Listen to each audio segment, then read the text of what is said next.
going to be hopefully a wonderful and civil conversation tonight. How many of you are familiar with Embrace's celebrations? Many hands. Excellent. Excellent, Megan. And how many of you know Bettina? There we go, Bettina, the force of nature. So we, all of us who are familiar with Bettina and with Embrace, know that the purpose is to bring individuals and organizations together to help those in need, which is a broad statement, but Bettina has a broad vision for what we can do. Now, we all know, I know many of you in this room, and I know you are all intelligent and caring people, and we know that the whole issue of homelessness is huge, the issue of poverty is huge in this country. We are not tackling that whole big ugly lump tonight. We are looking at one tiny slice of the ugly lump, hopefully making it a little less ugly if we know how to direct our actions, and that is affordable housing for low-income, working-class Americans in our area. So is that an agreeable focus for tonight? Excellent. Yes. Excellent. And this isn't about putting anybody on the spot or having a fight or bringing out our worst Facebook personas. This is about listening to people who have had direct personal involvement and experience with this, getting questions answered by some wonderful people who have agreed to show up and be here with us tonight to see how can we all move forward to create a better community for all of us. Does that sound acceptable? Mm-hmm. Yes. Excellent. My name is Ann Gunderson. My co-host is Paul Dunlap. Yes, excellent. And I recognize many of you. Very simply, why are we hosts? Because we moved here a year ago, we met Bettina, and we're here. That's it. And Paul, what else did you want to say? Oh, well, I'm really thrilled to be here and to be helping with this. But also, just to let everyone know, I have a little bit of background in land use. I'm from New Jersey, and Neptune Township. And I was on the zoning board for 10 years, and I was chair of the board for 5 of the 10. And had a lot of things to do with land use and zoning and all kinds of stuff. But what I don't know, what I'm curious about is the difference between here and there. I know they're pretty good. I don't know here very well. Yeah. You know, so I'm sure there's some similarities, and I'm sure there's some differences as well. All right, so that's kind of me. Excellent. Thank you, Paul. Now, before I introduce our speakers for tonight, we are very pleased to have a couple of special guests. We have Peggy Chowdhury, Osceola County Commissioner for our District Number 1. Excellent. Celestia McLeod, Human Services Director, who works with Peggy. Thank you for being here, Celestia. We also have some wonderful people in the audience. We have Dave Tomek, Community Development Administrator. So if anybody has questions about what is meant by community development, we've got Dave. We also have Cooper, who is the Chief Operations Officer from Hope Partnership. The Hope Partnership, anybody familiar with the Hope Partnership? Yes, excellent, okay. They do a great job as a nonprofit in providing many services to the needy, including help with housing. Is Angie here yet? Angie Blair, Angie Blair, excellent.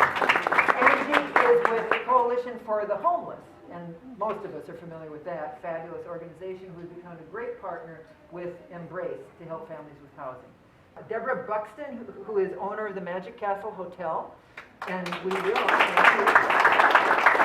to hear about her perspective from a hotel owner's view. We will also be hearing from one of her tenants, a guy named Sammy, who is picking some other people up as we speak, so he'll be joining us soon, I hope.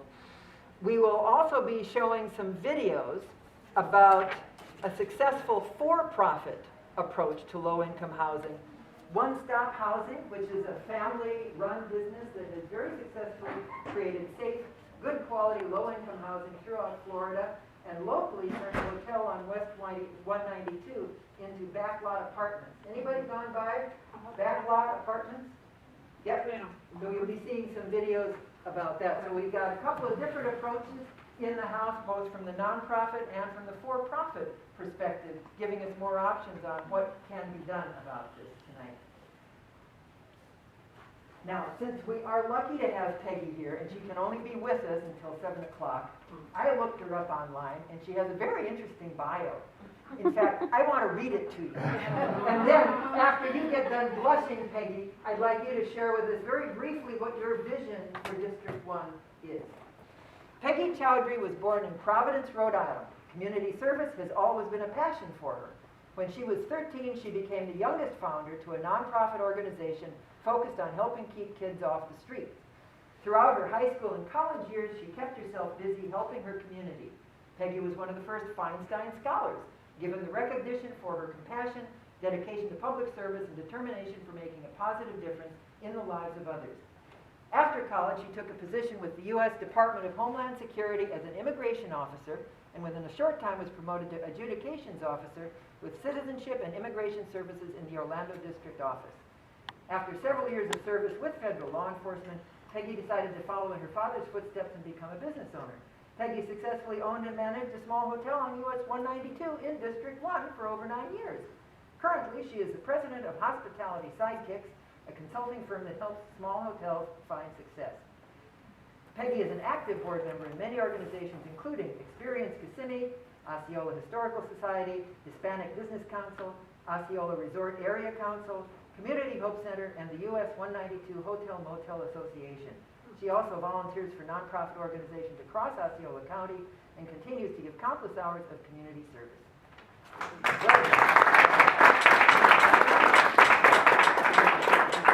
Peggy, could you share with us, is this right, Paul? Do you want to do that?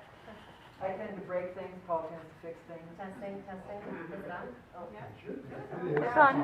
Lead me to technology. Well, thank you so much for that introduction. Thank you so much. Since that bio, there's been a few changes, you know. It's been a while since that one, but of course being involved and the history of me being involved is so important to me. One of the most important things, even prior to being elected or anything, has always been giving back to my community. And as you heard, since I was 13, I've been really involved, but it was mostly because I've just, even as a child, I've always seen that we have to do something with getting kids involved, you know, in our communities. When I seen that there was nothing really for us, and we literally, all we did was play outside, right? There was nothing really focused to getting us off the streets and something into something that actually is worthwhile. And one of the things I loved to do was dance. So I started actually teaching other kids my age at that time folk dance from Bolivia called caporales. Right on the streets. We would turn on the radio, those old boom boxes, put a tape in, and learn to dance.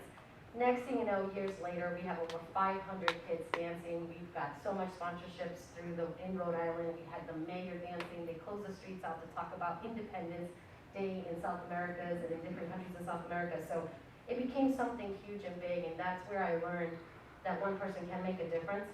And it was important to me because I had adults to help me through that process as a kid. And I seen, you know, they seen that we needed something and we wanted it and we were thriving for it. So the adults stepped in and said, let's make sure this nonprofit happens. Let's make sure we get people involved. Let's put all of this together. Because I couldn't do that at 13. So I had this support mechanism around me, which I was very lucky to have. And so in every community I've gone to, I've always said that's something very important to me as an adult, to make sure that the avenues of our young kids have that support mechanism.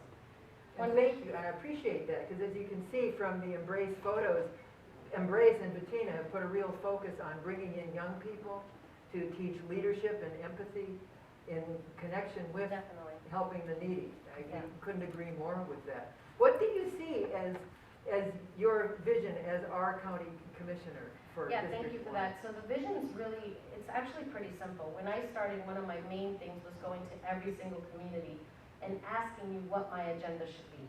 Because my agenda is not mine, it should be ours. And so one of the biggest and the most one priority from every single community in our district, folks, was homelessness and services and the lack thereof, or the support for thereof, right? And so that is where my focus started in 2016, and saying we need to start collaborating and bringing nonprofits together as opposed to having nonprofits like Embrace Celebration just do it alone. Let's start bringing them together, and that was the focus. And since then, and I will continue to do. Wonderful. Yeah. Wonderful. Thank you. So let's get into our speakers.